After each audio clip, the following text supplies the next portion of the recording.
Nigeria has once again lost its status as Africa's top oil producer to Angola. Now, this is according to the latest data from the Organization of Petroleum Exporting Countries, OPEC. Nigeria has lost its status as Africa's top oil producer to Angola several times, majorly because of militant attacks on oil infrastructure in the Niger Delta and maintenance of oil facilities. Nigeria's goal is to produce 2.2 million barrels of oil per day.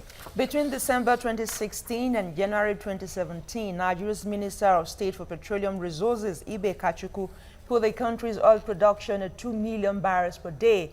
Recently, the group managing director of the Nigerian National Petroleum Corporation, Mekanti Baru, put the country's oil output at 2.1 million barrels per day.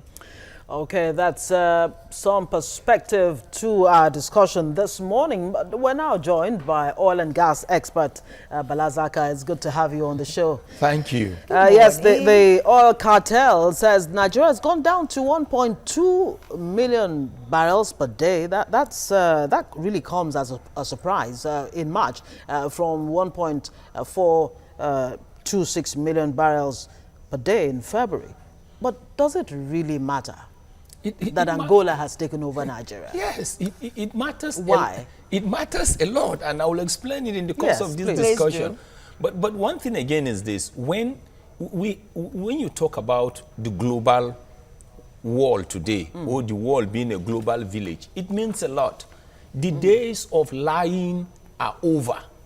Believe me, you will be shocked. The days of lying, especially with national and continental data, those days are over. You need to be honest in everything you're doing.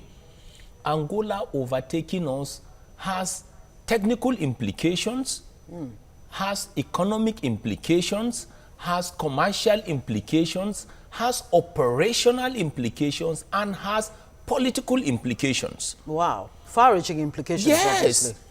The only common denominator that all of them have today is that all of them are members of OPEC. Yeah. Yes, everybody is suffering from what you call global collapse in prices of crude oil. Whether you are producing sweet crude oil or sour crude oil, whether you're producing light crude oil like Nigeria, or you are producing heavy crude oil. Those are basic denominators that can affect all of them. But when you talk about individual countries, then that's where you begin to ask yourself questions.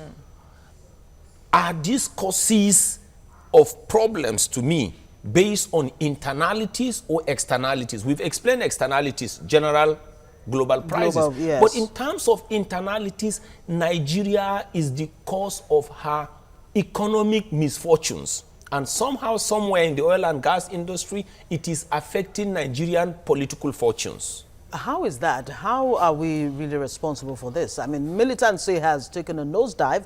That seems to have reduced to a large extent. That's your thinking and your imagination. So let the experts talk. And that's why we say the days of lying are over. Okay. Right? All right. I like that. And we'll get into that right after this break, really.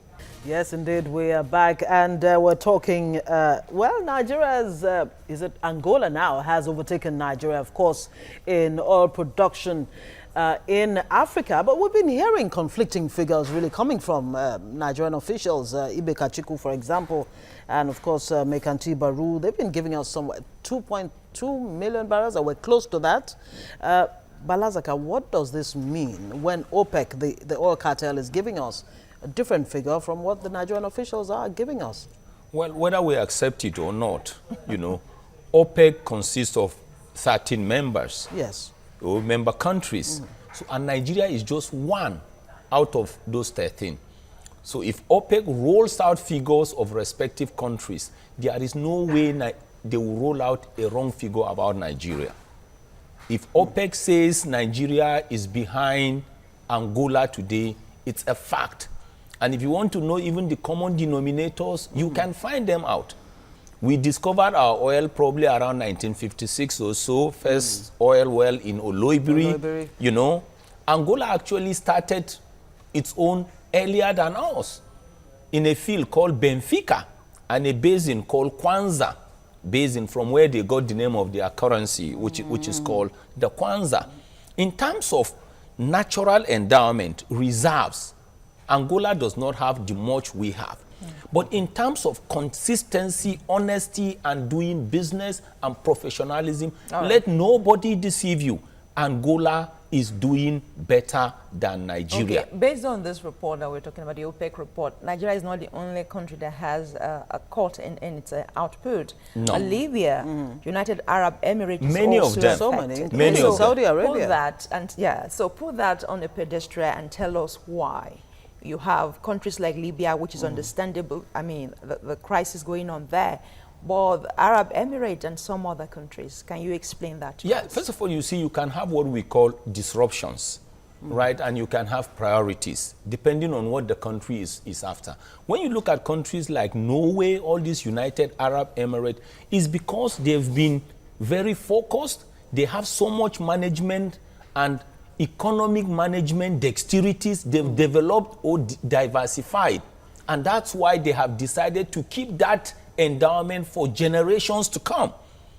That's the reason. But in the case of Nigeria, that's probably the primary source of revenue generations. But the reason why Nigeria is behind Angola today, quote me, don't quote anybody, but quote me anywhere in this world, because we are being viewed all over the world as I speak to you. The reasons are internal, and we call them internalities. The first one is the joint venture cash call issues. Even though it has been scrapped, let me be honest, quote me anywhere, Nigeria was not responsible when it was having these JV relationships. Nigeria was not responding to its own parts of the joint venture cash call, quote me anywhere. Then we have an industry or a sector that generates this much revenue, and you don't have procedures and regulatory standards. The PIB has not been passed into law. I'm telling you this. And you know the strange thing, the PIB that we are about passing now, or what we have now, is actually a balkanized and a non-coordinated PIB. Yes, we hear it's been tampered with from the original First of all, anybody who has, we're talking about practical dynamics. Yes. And like we said, as I'm talking to you, we are being viewed all over the world. Yes. There was a time we had a 223-page document for the petroleum industry bill that was supposed to be passed to become an act. That was a well-packaged document. And what was supposed to be done then was to gather oil and gas journalists, oil and gas accountants, oil and gas lawyers, oil and gas economists, put them together or congregate them, let them brainstorm. Because the reason is this: what reserve means to an engineer, reserve means a different thing to an engineer compared to an accountant. Was that really economic summit? No. We're talking about you doing something now to get that PIB sorted out. But somehow, somewhere, because we run the politics of exclusion, we run the politics of emasculation, and we run the politics of vengeance. As far as I'm concerned, the main PIB has been jettisoned. And now we were surprised when some people decided that PIB will be passed in segments and in stages. So even if this PIB were to be passed, it will not deliver on what it was originally meant to. Quote me anywhere the current do then. What we have today, believe me, investors will not come. This is practical. Pass it later and see how many people will come. Because anybody that has the practical working experience in the field know that corporate social responsibility concerns will be there. Yes. Frontier exploration concerns will be there. Yes. Community concerns will be there. Yes. Production concerns, tax concerns will be there. But because when Kachuku came on board, the euphoria was, okay, this is a hands-on man. This is somebody who is in the industry, who understands the nitty-gritty of what the industry is all about, compared to Dizzy and Allison. What is now given right now? You know me. Check my name everywhere. Check my credentials as far as the oil and gas industry is concerned. I talk across the strata of the country. So when I'm talking about practical figures, and I'm talking to you about somebody who is in tune with the oil and gas industry and practical dynamics as at this morning. As I speak to you today, the PIB that we jettison, the 223, I'm not interested in the politics of the regime or whatever. That was the best document that will have attracted investors to come in. And because that was not passed, and it might not be passed, people will be cold. As we speak today, is it not because this government is actually really more focused on diversifying the economy and moving from diversification is different. You see, PIB is a contract document. Yeah. There are two features that that a PIB is supposed to have. Yes. One, it should have an international acceptance. Then you have what we call local tolerance. Any document that doesn't have that is going to fail. Then we have the business climate hostilities that are going on internally as we speak. Drilling is not going on in Nigeria. Ask anybody, rig counts have gone down to almost zero. So if anybody tells you that drilling activities are going on or rig activities are up or we are building reserves, that person is not only economical, the person is lying. Okay. Whoever the person is. You started that way and you've ended the discussion that way, saying lying will not get us anywhere. No, those days thank you are so over. much, Balazaka. Obviously, there's so much playing out in this. Days of lying are over. Thank you very much for joining us on the We have time to go to the leakages and vandalism. And I wish we can do that. Yes.